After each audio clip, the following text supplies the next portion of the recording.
Hello student, welcome to all of you my YouTube channel medical education by Ankit. तो आज की video में हम लेके आए हैं lecture anatomy and physiology of ear. ठीक है, तो इसके जो प्रीवियस वीडियो था उसमें क्या था, आई के बारे में हम लोगों ने डिस्कशन कर लिया है। तो स्पेशल सेल्स के अंदर हम ईयर के बारे में आज डिस्कशन करने वाले हैं। ठीक है, तो देखते हैं कि इसका मतलब आज की वीडियो में सिर्फ हम एनाटॉमी और सुपरफिशियली फिजियोलॉजी के बारे में बात करेंगे। ठीक है, मीन्स कि एक्सटर्नल ईयर और मिडिल ईयर और इंटरनल ईयर के बारे में हम देखेंगे आज के मेनली वीडियो में। ठीक है, तो आइए देखते हैं इसका इंट्रोडक्शन।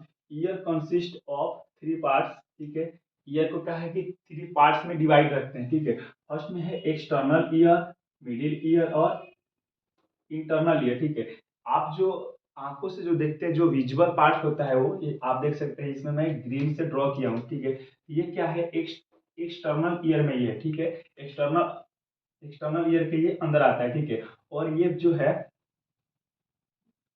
एक्सटर्नल ऑडिटरी कैनाल से लेके, ठीक है, और यहाँ पे जो कोक्लिया का जो पार्ट है, ये बीच वाला जो पार्ट है जिसके अंदर टिम्पेनिक मेम्ब्रेन हो गया और जो इसमें बोन होता है मेलस, इनकस और स्टेपस, ये क्या है, ये मिडिल मिडिल ईयर के अंदर में आता है। और इंटरनल ईयर का देखें तो ये सेमी सर्कुलर कैनाल हो गया और इसके ये कोक्लिया का पार्ट्स आता है। ये तीन पार्ट्स हो गए जिसको हम डिवाइड करते हैं। मिडिल ईयर मीन्स बीच वाला, एक्सटर्नल मीन्स आउटर जो हम विजुअल जो देख सकते हैं, और इंटरनल मीन्स के इनर साइड में। ठीक है, उसके बाद से है कि एक्सटर्नल ईयर का देखते हैं। ठीक है, एक्सटर्नल ईयर का थोड़ा डिटेल में देखते हैं। एक्सटर्नल ईयर के अंदर में ऑरिकल और पिन है। ये जो आप देख रहे हैं क्या है, ये एक तरह का जो आप विजुअल पार्ट्स देखते हैं अपने ईयर में, तो ये देखते हैं जो फर्स्ट पार्ट ये वाला है, ये ऊपर साइड में ये हेलिक्स होता है। ठीक है, और उसके बाद से अंदर से ये थोड़ा सा फोल्ड टाइप का आप देखते होंगे अपने ईयर में, उसको बोलते हैं ट्रेंगुलर फोसा। मीन्स थोड़ा सा धसा हुआ रहता है, उसको क्या बोलते हैं कि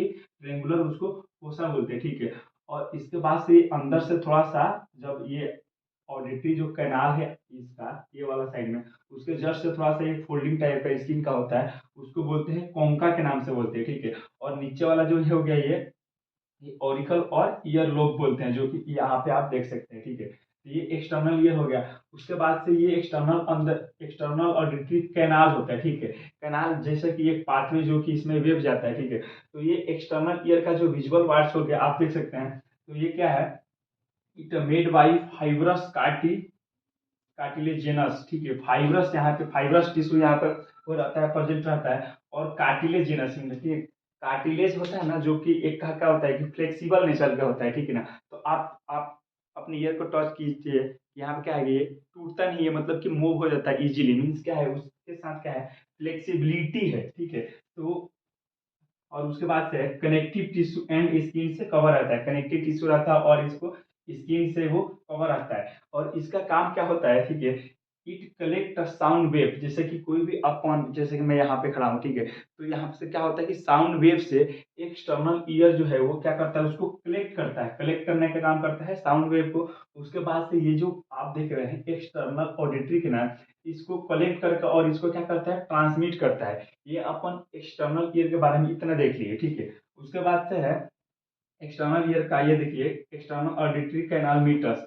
मीटर्स इज स्लाइटली कर्व, यहाँ से थोड़ा सा देखिए कि थोड़ा सा यहाँ से ऊपर ऊपर के साइड गया हुआ है, थोड़ा सा वो कर्व रहता है। ठीक है, और canal with the length about 55 mm इसका क्या है कि इसका विड्थ रहता है। ठीक है ना, तो ये क्या करता है कि वो साउंड वेव को वो उसको ट्रांसमिट करता है अंदर साइड में। और एक और इसमें बहुत ही इंपॉर्टेंट फंक्शन होता है, इसमें वेक्स प्रेजेंट होता है। ठीक है, वेक्स प्रेजेंट होता है, जैसे कि आप देखे होंगे कि कुछ वेस्ट टाइप का कभी कभी निकलता है, तो इसमें वेक्स प्रेजेंट रहता है, उसका ग्लैंड्स रहता है। ठीक है ना, तो कोई भी इधर से पैथोजन या माइक्रो ऑर्गेनिज्म कोई भी इंटर करता है या कोई भी डस्ट पार्टिकल जब अपने ईयर में जाता है ना, यहाँ पे क्या होता है कि म्यूकस सिक्रेशन होता है, थोड़ा थोड़ा यहाँ पे म्यूकस सिक्रेशन बना रहता है। ठीक है, और म्यूकस सिक्रेशन बना रहता है ना, तो वो ब्रेक्स क्या करता है कि माइक्रो ऑर्गेनिज्म हो या कोई डस्ट भी पार्टिकल्स हो, तो उसको क्या करता है वो कलेक्ट कर लेता है। क्योंकि म्यूकस है तो उसमें क्या होता है कि चिपक जाता है, और चिपक जाता है तो वही चीज वो वेस्ट के फॉर्म में वो निकलता है। तो अभी अभी हम लोगों ने देख लिया क्या, एक्सटर्नल ईयर। नेक्स्ट पॉइंट है मिडिल ईयर। ठीक है, पहले हम देख लिए क्या है एक्सटर्नल ईयर, उसके बाद से देखते हैं मिडिल ईयर में क्या क्या है। Middle ear is a consist of the tympanic membrane. ठीक है, tympanic membrane it separating external external ear and middle ear. ठीक है, यहाँ पे एक्सटर्नल ईयर के बाद से हम स्टार्ट कर रहे हैं यहाँ से मिडिल ईयर, ये एरो के बीच में, ठीक है। तो मिडिल ईयर में क्या है, टिम्पेनिक मेम्ब्रेन है, ठीक है। टिम्पेनिक मेम्ब्रेन क्या करता है कि यहाँ से जब भी साउंड का जो वेव है वो कलेक्ट हुआ होने के बाद से ये क्या है ऑडिटरी कैनाल के थ्रू ये ट्रांसमिट होगा, और टिम्पेनिक मेम्ब्रेन पे आके वहाँ पे क्या होगा कि वहाँ पे एक तरह का फिल्टर टाइप का होगा, ठीक है, और फिल्टर टाइप का होगा। और ये आप जो ये बोन आप देखते हैं इसमें ऑडिटरी ऑसिकल्स, जो ये आप जो रेड कलर से जो मैं ड्रॉ किया हूँ इसको बोलते हैं ऑडिटरी ऑसिकल्स, जिसमें क्या प्रेजेंट होता है, बोन प्रेजेंट होता है, 3 बोन प्रेजेंट होता है, ठीक है। माइन्यूच्योर बोन मतलब कि बहुत छोटे छोटे बोन प्रेजेंट होते हैं, ठीक है। तो इसमें फर्स्ट वो क्या है कि मेलस बोन होता है, ठीक है। ये हो गया मेलस बोन, जो कि हेमर से मीन्स हेमर का मतलब होता है कि हथौड़ा, ठीक है, ये हथौड़े का शेप हो गया। उसके बाद से इनकस हो गया, इनकस बोन होता है जो कि एनविल के भी नाम से जानता है। और लास्ट सबसे छोटा मतलब अपने बॉडी के सबसे स्मॉलेस्ट बोन देखा जाए तो वो स्टेपस है, स्टेपस है जिसको स्टेप बोलते हैं, ठीक है। तो ये तीनों बोन मिल के जो बनते हैं उसको ऑडिटरी ये ऑसिकल्स के अंदर प्रेजेंट होता है, जिसको एक कैविटी बनाता है, ठीक है। तो अब आप सोचिए कि यहाँ से वेव कलेक्ट होके आया और ऑडिटरी कैनाल्स के थ्रू ट्रांसमिट हुआ, उसके बाद से ये टिम्पेनिक मेम्ब्रेन पे आएगा, और टिम्पेनिक मेम्ब्रेन से कनेक्टेड है मेलस बोन, मेलस और इनकस और स्टेपस, MIS मिस मेलस है और बीच वाला इनकस है और लास्ट में क्या है स्टेपस है, ठीक है। तो मेलस से ये वाइब्रेशन जो आएगा साउंड वेव का वो सबसे पहले क्या है मेलस में आएगा, ठीक है, मेलस में आएगा, और मेलस से एक दूसरे से कनेक्टेड रहता है बीच में। इसमें बीच में अगर देखा जाए तो बोन है, तो आपको पता होगा कि दो बोन जब जुड़ता है तो क्या होता है कि वहां पे एक तरह का लिगामेंट बनता है, ठीक है। तो लिगामेंट बीच में भी याद रखिएगा कि लिगामेंट भी होता है। तो साउंड वेव के थ्रू क्या होगा कि ये जो बोन है वो एक दूसरे इसमें बहुत मतलब हल्के सा में इसमें वाइब्रेशन क्रिएशन होगा, उसके बाद ये वाइब्रेट होते हुए भी एक दूसरे से वो क्या करेंगे टकराएंगे, ठीक है, बहुत हल्के में, और टकराएंगे, और टकराने के बाद से क्या होगा उसके बाद से यहाँ पे वेव बनेगा, साउंड का वेव बनेगा, ट्रांसमिशन यहाँ पे ट्रांजक्शन होगा। उसके बाद से अगर स्टेपस की बात करें कि सबसे जो छोटा बोन है वो स्टेपस किससे जुड़ा हुआ है, ओवल विंडो से जुड़ा हुआ है, ठीक है, ओवल विंडो से जुड़ा हुआ है। और जो इसका मीटिंग पॉइंट है उसको हम बोलते हैं फुट प्लेट बोलते हैं, ठीक है, फुट प्लेट बोलते हैं। तो आप देखिए कि अगर टिम्पेनिक मेम्ब्रेन से क्या है कि मेलस बोन जुड़ा हुआ है, और मेलस से इनकस जुड़ा हुआ है, ठीक है, और इनकस से स्टेपस जुड़ा हुआ है, ठीक है। ये 3 बोन्स है, याद रखिएगा। इसमें 3 बोन्स में सबसे छोटा क्या है स्टेपस बोन है, ठीक है। तो अब यहाँ पे साउंड वेव यहाँ पे क्या हुआ होते हुए बोन से टकराते हुए जाएगा, ठीक है, और ओवल विंडो के पास जाके ये स्टेपस मिला हुआ है। और ये जो आप राउंड देख रहे हैं जो कि जो कि कोक्लिया है, इसमें कोक्लिया में फ्लूइड प्रेजेंट होता है, ठीक है, और फ्लूइड प्रेजेंट होता है उसमें, और फ्लूइड में उसमें कुछ ऐसा सेल्स होता है कि जैसे कि हेयर सेल्स प्रेजेंट होता है, ठीक है, इंटरनल ईयर में, ठीक है। मिडिल ईयर की बात कर लिए, अब देख रहे हैं इंटरनल ईयर का। मिडिल ईयर तक वेव आ चुका है, वेव आने के बाद सब किसमें जाएगा, इंटरनल ईयर में जाएगा। और यहाँ तक आया है मिडिल ईयर तक वेव जो है वो सिर्फ साउंड वेव है, और इंटरनल ईयर में जाएगा तो आप साउंड वेव से क्या करेगा वो इलेक्ट्रिकल इंपल्स के फॉर्म में वो क्या होगा कि एक्सचेंज होगा, और एक्सचेंज होगा इलेक्ट्रिकल इंपल्स के फॉर्म में। उसके बाद से क्या होगा वेस्टिबुलर नर्व के थ्रू आपके ब्रेन तक उसका सेंसेशन जाएगा, हियरिंग का सेंसेशन जाएगा, ठीक है। तो ये जो आप देख रहे हैं राउंड शेप में ये कोक्लिया है, ठीक है। कोक्लिया में फ्लूइड प्रेजेंट होता है जिसको पेरिलिम्ब और इंडोलिम्ब के नाम से जानते हैं, ठीक है, फ्लूइड। तो यहाँ पे जब भी वाइब्रेशन आएगा तो इसमें कोक्लिया में क्या है हेयर सेल्स प्रेजेंट होता है, ठीक है, हेयर सेल्स प्रेजेंट होता है। और जब इधर से साउंड जब जाएगा ना तो हेयर सेल्स पे भी पोर होता है छोटा छोटा, मान लीजिए ये सेल हो गया, ठीक है, ये हेयर सेल हो गया। तो अब इसमें छोटा छोटा क्या होगा उसमें सेल्स का पोर रहता है, ठीक है, स्पोर बोलिए या पोर बोलिए, ठीक है।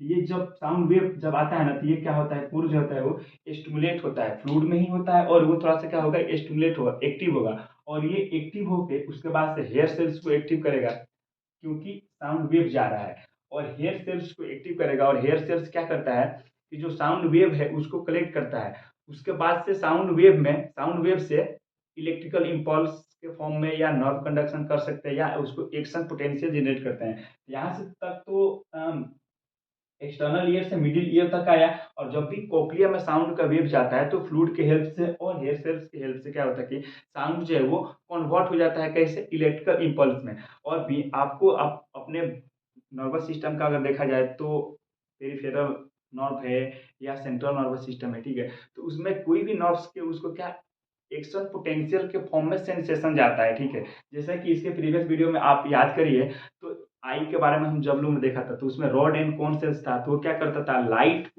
लाइट की एनर्जी को आता था और रेटिना पे तो इमेज बनता है, और रेटिना पे इमेज बनने के बाद से वो फिर इलेक्ट्रिकल इंपल्स के फॉर्म में वो कन्वर्ट करता है, ट्रांसडक्शन होता है, मीन्स की ट्रांसफर हो जाता है वन वे से अनदर वे में, वो उसका ट्रांसफर हो जाता है और उसके बाद से सेंसेशन आपके ब्रेन तक जाता है। तो आप ईयर अगर आई का देखा जाए तो रॉड एंड कॉन सेल्स उसको कन्वर्ट करता है जिससे आप देख सकते हैं, और ईयर की हम बात कर रहे हैं तो इसमें क्या है आपकी हियरिंग का एक मीन क्या आपकी सुन सकते हैं। तो राउंड शेप में हेयर सेल्स प्रेजेंट होता है, वो उसको क्या करता है कि कन्वर्ट करता है, ठीक है। उसके बाद से है ये आप देख सकते हैं कि सेमी सर्कुलर कैनाल, ठीक है। इसमें भी इंडोलिफ होते हैं और पेरीलिफ होते हैं, ठीक है।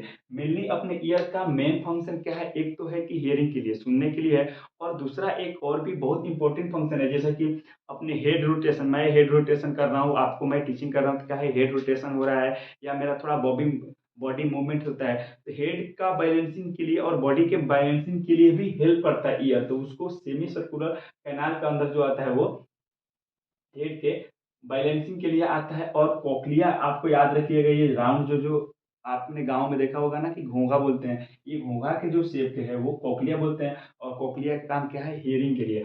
अब यहाँ पे एक्शन पोटेंशियल जनरेट हो जाने के बाद से वेस्टिबुलर नर्व है जो कि हियरिंग के लिए रिस्पॉन्सिबल होता है, तो वेस्टिबुलर नर्व के थ्रू आपके ब्रेन तक जाएगा तो आप सुन पाइएगा कि हम कैसा आवाज सुन रहे हैं, क्या उसमें एक्टिविटी करनी है, वहां पे आपका ब्रेन जो है वो जाके एक्चुअल में हियरिंग का क्या मीनिंग है वहां पे वो परसीव कर पाता है, ठीक है। तो आज के लेक्चर में है ऑडिटरी कैनाल ऑस्कल्स हो गया, और इन इन अगर देखा जाए तो इनर ईयर, इनर ईयर का अंदर क्या है कि कोक्लिया है, कोक्लिया है और semi semi circular semi circular canal, ठीक है। तो आपने देख लिया कि सेमी सर्कुलर कैनाल का क्या फंक्शन है और ये कोक्लिया का अंदर क्या फंक्शन है, ठीक है। अब एक और इम्पोर्टेंट यहाँ पे है, देख रहे होंगे ये आपकी ये जो मैं ड्रॉ किया हूँ स्टेशन ट्यूब, इसको नेजल ट्यूब से भी जानते हैं, ठीक है। नोज नेजल केविटी से ये जाता है तो इसलिए इसको नेजल नेजल ट्यूब भी बोलते हैं, ठीक है। इसका काम क्या है, जब भी आप इधर से तो वेव जा रहा है एक्सटर्नल ईयर से, और इधर से भी एक का है कि एयर का बैलेंस मेंटेन करता है, ठीक है ना, एयर का इसमें एक थोड़ा सा प्रेशर मेंटेन रखता है। मान लीजिए हम इसको कुछ देर के लिए क्लोज कर दे रहे हैं, ठीक है, इसको हम कुछ देर के लिए हम क्लोज कर दे रहे हैं अगर नेजल ट्यूब को, तो अगर सोच समझिए कि अगर इधर से कोई ज्यादा वेव अगर जा रहा है, बहुत हाई साउंड में जा रहा है, हाई फ्रीक्वेंसी में जा रहा है, तो टिम्पेनिक मेम्ब्रेन क्या होता है कि परफोरेशन हो सकता है, मीन्स कि वहां पे रप्चर हो सकता है, रप्चर हो जाएगा तो फिर दिक्कत आ जाएगी। इसीलिए यहाँ पे क्या है ये नेजल ट्यूब है, तो नेजल ट्यूब से यहाँ से क्या होता है, नेजल ट्यूब के भी माध्यम से भी एयर यहाँ पे प्रेशर बना रहता है, और यहाँ से भी जो वेव जाता है उससे भी एयर यहाँ पे प्रेशर आता है, इसीलिए टिम्पेनिक मेम्ब्रेन को दोनों तरफ से क्या करता है, होल्ड करता है और उसको सपोर्ट करके रखता है, तो टिम्पेनिक मेम्ब्रेन में दिक्कत नहीं आती है। फर्स्ट पॉइंट हो गया कि यहाँ पे एयर मेंटेनेंस का काम करेगा और सपोर्ट करेगा। और दूसरा इसका बहुत इंपॉर्टेंट फंक्शन है कि मान लीजिए ये मिडिल ईयर में किसी भी तरह का अगर कोई भी तरह का इन्फेक्शन हो रहा है, ठीक है, अगर इन्फेक्शन हो रहा है तो इसको क्या करेगा, यहाँ से तो एयर जा रहा है, तो एयर जा रहा है तो यहाँ पे ड्राइनेस वो करता है, ड्राइनेस प्रोवाइड करता है, मीन्स कि यहाँ पे अगर कोई भी पैथोजन या कोई भी म्यूकस सिक्रेशन ना हो, यहाँ पे कोई इन्फेक्शन ना हो, तो उसके लिए ये ईस्टर्न टिप में एयर के थ्रू वो उसको क्या करता है कि पूरा उसको ड्राइनेस करता है, मतलब कि ड्राई रहेगा तो इन्फेक्शन नहीं होगा, ठीक है। तो आज की वीडियो में हम लोगों ने देख लिया कि एक्सटर्नल ईयर का हम क्या है और मिडिल ईयर का। ये जो प्रेजेंट उसका ये देखें आप, जो ब्लू कलर में जो ये जो ड्रॉ देख रहे हैं, ये है टेम्पोरल बोन, ठीक है, टेम्पोरल बोन से अंदर से बना हुआ है। तो आप ये जो डॉट डॉट का जो देख रहे हैं ब्लू कलर में, ये सॉरी टेम्पोरल बोन का है, ठीक है। तो टेम्पोरल बोन के अंदर से ये आपका इसका स्ट्रक्चर हो गया मिडिल ईयर का और एक्सटर्नल ईयर का, मिडिल ईयर का और इनर ईयर का। तो हमारा जो नेक्स्ट का वीडियो होगा तो उसमें हम देखेंगे मेकानिज्म ऑफ इसका हियरिंग, मेकानिज्म ऑफ हियरिंग, इसके ऑर्गन कोक्लिया के बारे में और सेमी सर्कुलर के बारे में और थोड़ी डिटेल में उसको ग्रॉस एनाटॉमी के थ्रू हम देखेंगे कि इसका क्या स्ट्रक्चर और फंक्शन कैसे होने वाला है। तो आज की वीडियो में बस इतना ही। तो नेक्स्ट के वीडियो के लिए आप बने रहिएगा मेरे चैनल पे। और वीडियो से रिगार्डिंग कोई भी आपको डाउट्स है तो प्लीज़ क्वेश्चन कीजिए कमेंट में, मैं उसका रिप्लाई दूंगा। आपका हर एक कंसेप्ट को क्लियर करने की मैं पूरी कोशिश करूंगा। तो चैनल पे नए हैं तो प्लीज़ चैनल को सब्सक्राइब कर लीजिए।